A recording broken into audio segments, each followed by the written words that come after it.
Hey there, guys. So, I want to thank you, as always, for taking the time to check this live stream out. So, before I do get started, I do want to mention, of course, my website, bponlinefitness.com. Again, you can find a ton of information on there as it relates to online fitness coaching. You can get a free email newsletter each week when you sign up to the email list that's at the very bottom of the page. You can also look at my free fitness blog that I upload to. And as always, the latest live stream is always posted on the homepage for you to view. So that's there for you. Again, these are all free resources that you can check out. Another thing I do want to mention is that I'm in the works of another video to upload to my YouTube channel. So, as you guys know, I usually upload these live streams to YouTube as well as a way to archive them. And even now, one of the other reasons I do them as well is because Facebook is soon to delete some previous live streams. So I'm glad that I've been archiving them anyways, but any old live stream on Facebook will be deleted after 30 days. So I have to make sure that when I do finish these, I have to download them and re-upload them, of course, so that it's able to be viewed at a later time. But with all that being said, I am working on another video that I'm going to be doing outside of the live streams. I like to call them how-to videos, but it's basically where I'm discussing specific topics and kind of in a more condensed manner, not in a long form manner like I do with these live streams, but in a more condensed form. So these videos are usually 5 to 6 minutes roughly. Sometimes they can get to 10 minutes, but I try to keep them in a small, sort of condensed manner. Um, in this next video, I'm going to be discussing another topic. The last video I talked about SMART goals. I do have that video uploaded, but in this next video, I'm actually going to be talking about progressive overload. I'm going to, again, this is a more condensed form, so it's more digestible than these live streams. So that's the reason why I'm doing these videos. But those videos are uploaded. Well, the progressive overload one is in the works, but I do have one that just got uploaded last week that was on SMART goals. So I didn't want to mention that in advance, but let's go ahead and get started with talking about this topic, which is a smart carbs for strength. So over the past few weeks, I've touched a little bit on nutrition, and what I want to go through is a little bit more into detail on carbs and how carbs can benefit muscle gain, especially as it relates to strength as well. So, these are the topics that we're going to discuss: the truth about carbs, fuel not foe, carbs and training intensity, why glycogen matters, carb timing 101, when to eat for maximum gains, fast versus slow carbs, the anabolic combo, carb needs by goal, and the glycogen gain. So, before I do get started with talking about these topics, I do want to mention that I'm going to be finishing this live stream at least by 12:30 because I do have other obligations after that time. So I do want to go over these topics in detail, but if I do cut it short, just, keep that in mind that I'm kind of on a time crunch at the moment, but I do want to go over this as detailed as possible. So, the first point here, of course, is the truth about carbs. Fuel, not foe. So, what are carbs really? And I've discussed this before in previous live streams, but if you've not watched these, of course, this may be new to you. Even if you've heard of carbs, this may give you a little bit more insight on how carbs work and what they are. So, carbs is actually known as one of the three essential macronutrients. So, these macronutrients, of course, are carbohydrates, protein, and fats. And the reason why they're called macronutrients is they're nutrients that are consumed in a large amount. A majority of our diet is made up of these specific nutrients, and that's why they're called macronutrients or macros. So, it's the main energy source for muscle contractions and brain function.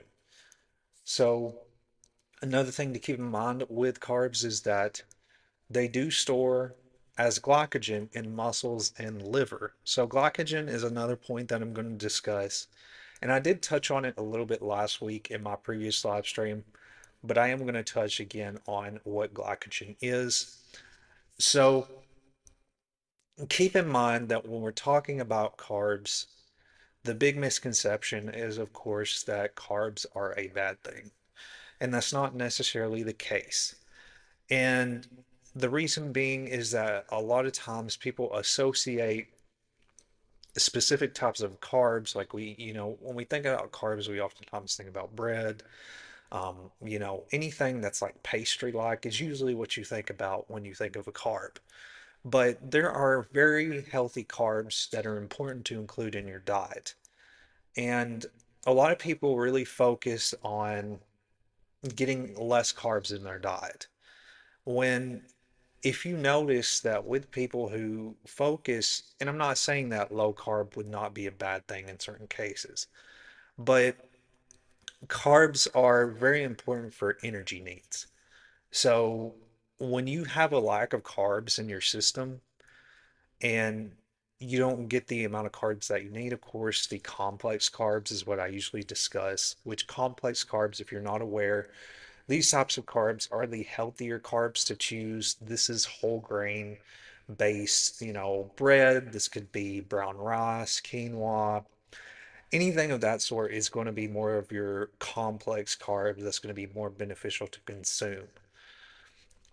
So if you notice somebody that, is in a low carb sort of diet, they'll oftentimes have less energy. Carbs are a source, they give us that source of energy. So if you notice that if you lack in, carbs, if you're, eating a low carb diet, that's going to be one, factor that's going to play into it because carbs are, again, they're macronutrients. So they're oftentimes we consume them in large amounts, but we need them at the same time because they do give us energy. So keep in mind that when you lack carbs in your diet, if you have a lack of energy, that could be a factor. So that's something I want to discuss and mention if you're not fully aware of that, because they do play a key role when they, giving us more energy, especially like when before you're going into a workout, that's something that can really help to get you going. Like with me, I usually always consume a little bit of carbs before I start with my workout because it just helps give me energy. So just keep that in mind. So, carbs and training intensity.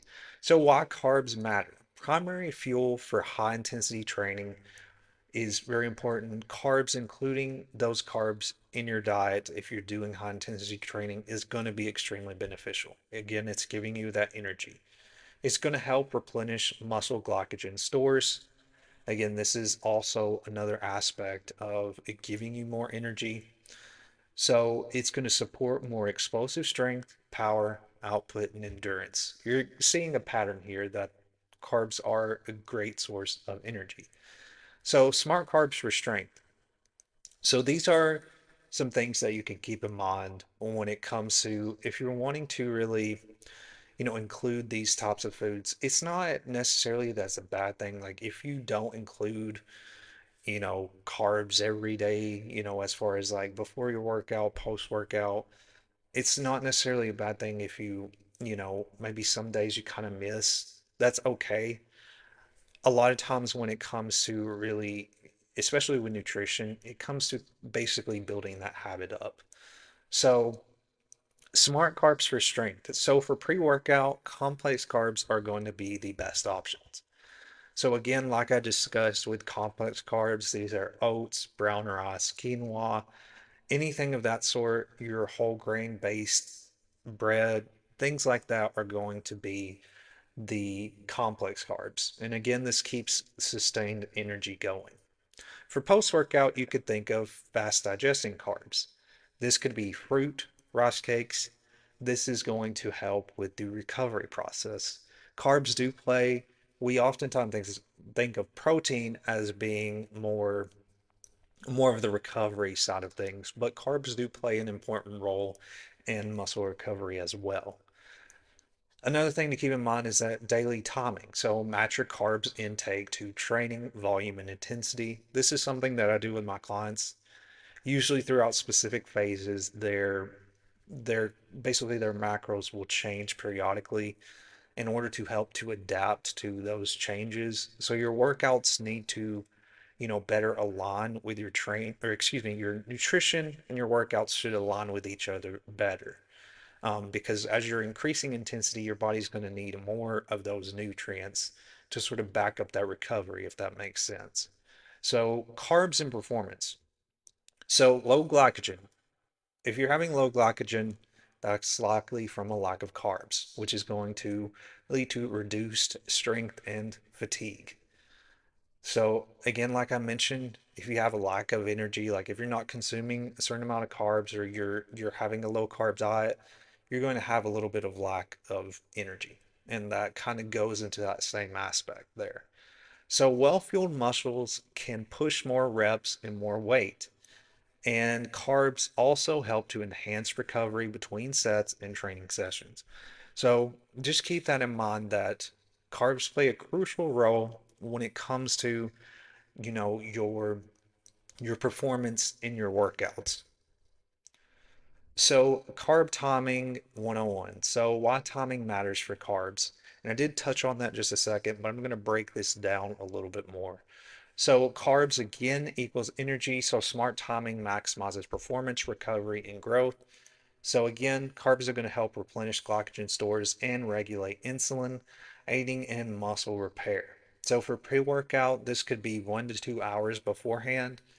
This is going to help fuel your session, like what I touched on, complex carbs. So some of the best options that you could try, these are better examples that you could sort of think of when you're including like a pre-workout type of snack or meal. So you could do oats and banana, brown rice and lean protein, whole grain toast, and nut butter. So again, those are all the same options I mentioned. We're talking about oats, brown rice, complex carbs is what you're going to include there. So intra workout, this is not something.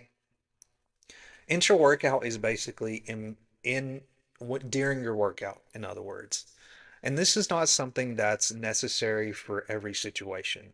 So I just wanted to preface this before I talk about this point, because this is more for really higher intensity workouts, like in between. So for the, intra workout in the middle of your workout, this is optional again for long, intense workouts. So this is basically when you're including this in, intra workout sort of nutrition, things of that nature, it's going to help maintain energy while also delaying any kind of fatigue. So some of the best options, and this is more of electrolyte based. It'd be like sports drinks, dextrose drink, dried fruit, energy chews, anything like that is what you're going to include. You're not going to, eat a meal or like a big snack. You're basically just giving something more to your body to help fuel it to get through the rest of your workout. And that's basically what the intra workout is having that fuel in there between, from the beginning of a workout to the end, basically.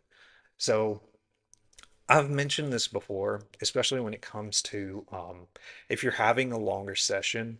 So like this isn't necessarily nutrition, but it does play a role because it is hydration. So if you're doing a workout that's less than an hour, normally you just want to consume just water, just, normal water to help, keep your body hydrated. But if you're doing a workout that's normally lasting over an hour, you want to have more of an electrolyte top drink. Again, that's like sports drinks. You think of Gatorade, Powerade, things of that nature.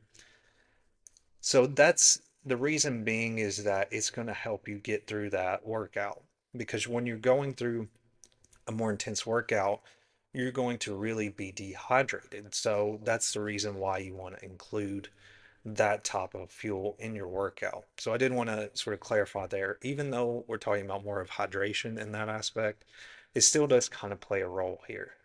So post-workout, and this is within 30 to 60 minutes. So the goal is to rebuild and to reload. So the best options could be white rice, chicken, sweet potato, eggs, protein shake, or fruit, or combining these, of course.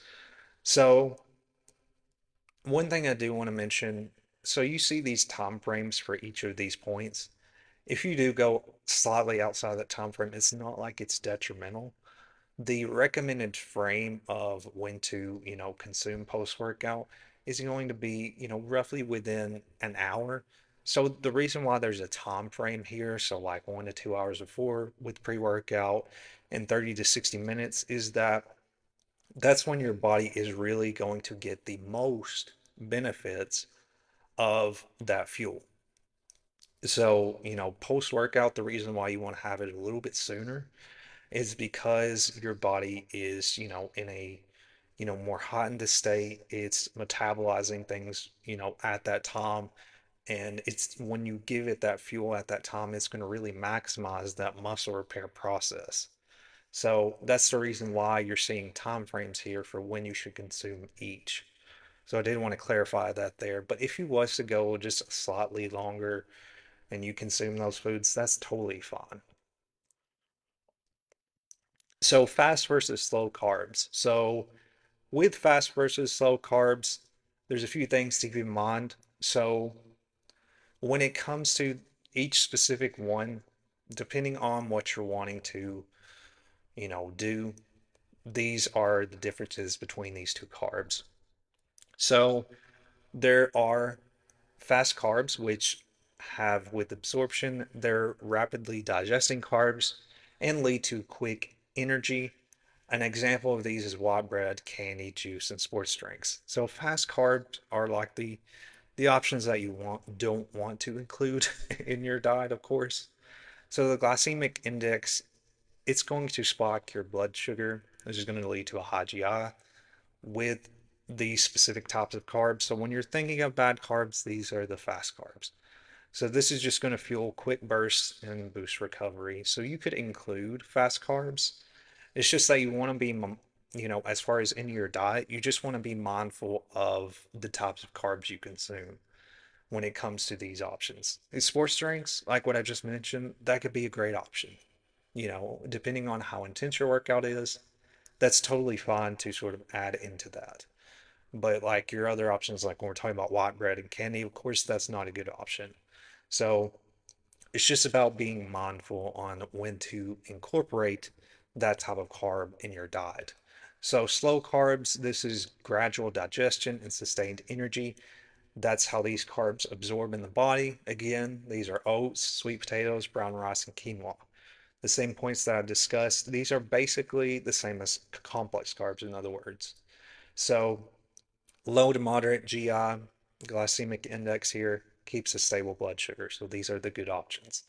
It's going to support endurance and reduce fatigue as well. So keep that in mind, just to sort of understand the difference. Again, when we're talking about fast and slow carbs, this is basically the same concept of simple and complex.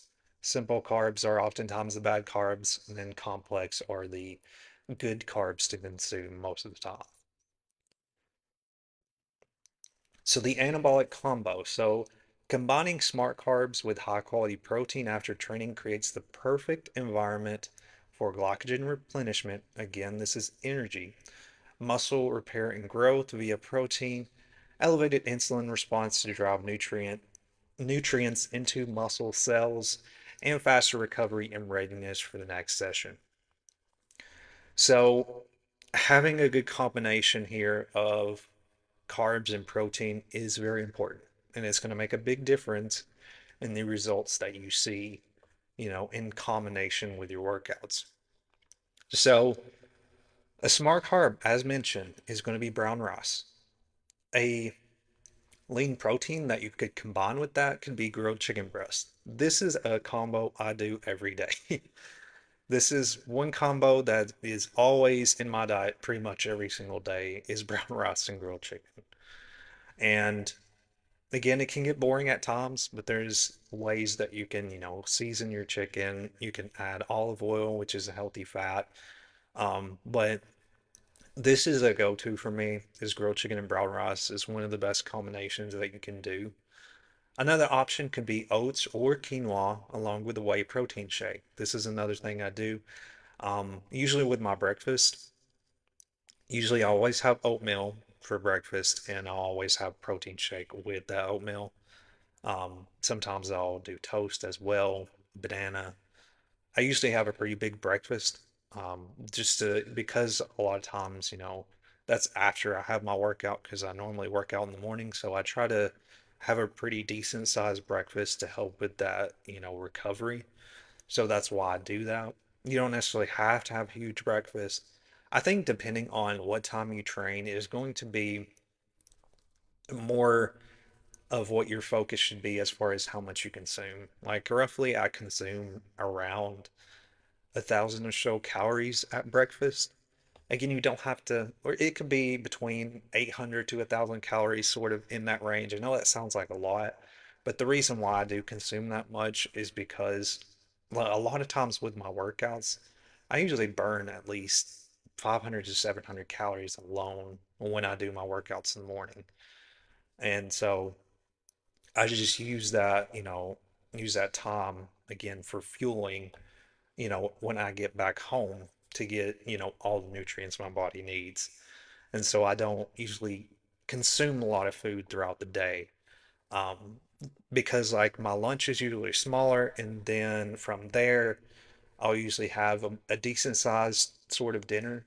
So I kind of like disperse it, like slowly trickle down, like, I'll have a big breakfast, have a little bit of a smaller lunch, and then have a, kind of a medium-sized dinner, if that makes sense.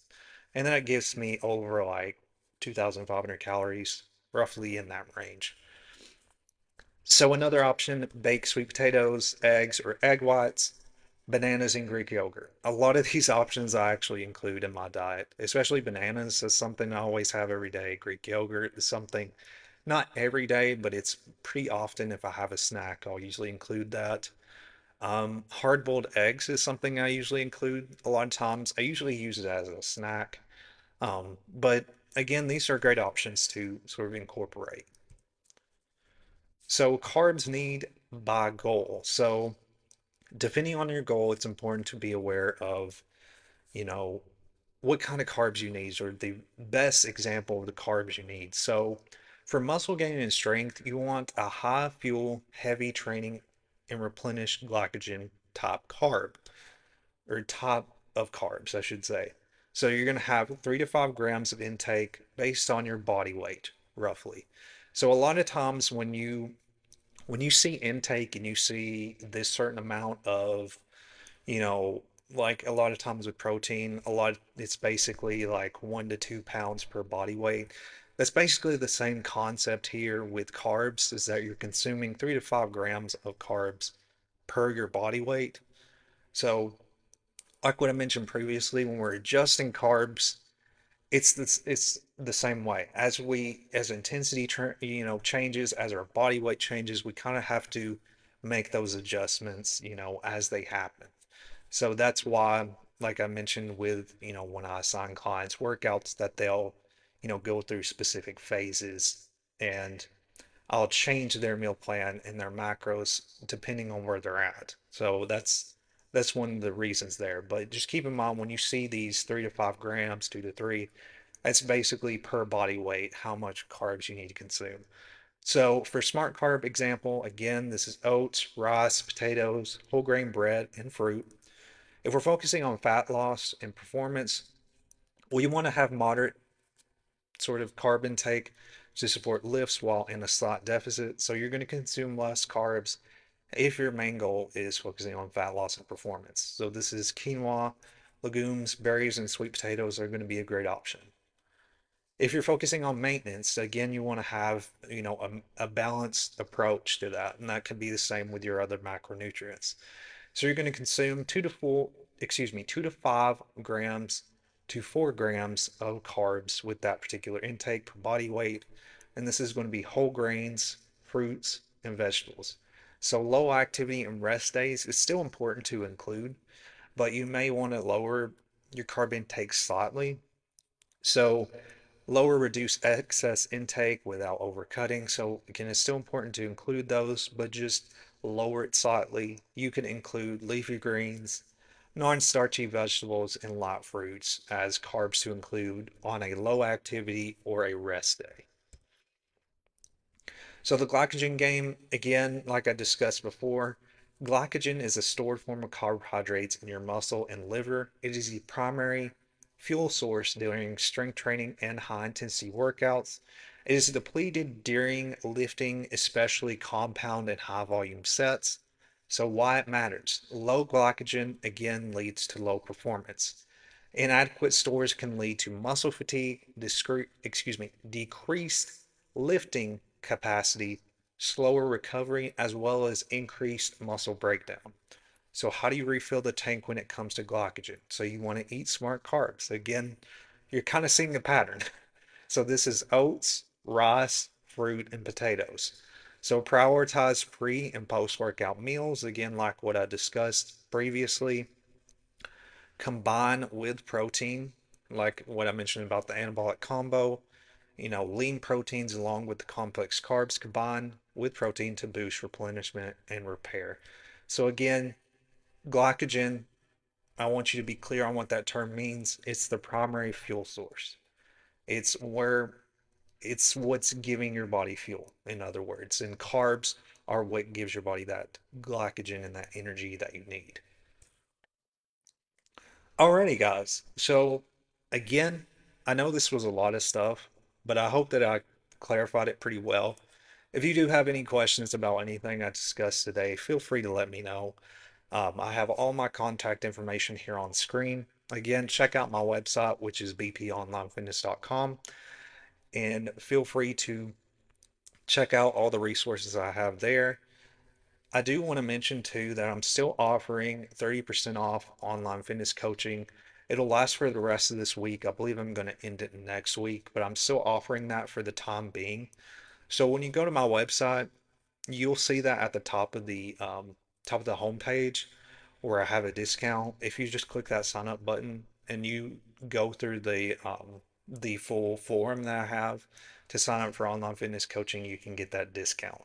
So just check that out there. Again, guys, thank you for your time. And thank you, Wayne, for taking the time to watch the live stream. I know I tried not to go too fast, but I do have a lot of other things to go through or to do today. So I didn't want to rush through it, but I want to make sure I touched on everything in a good, condensed manner, but that's also thorough.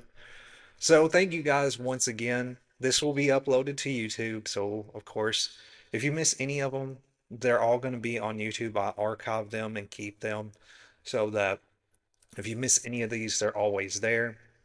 If you have any questions, feel free to let me know. But again, guys, there will be another live stream next Wednesday at 12 p.m. Central Standard Time.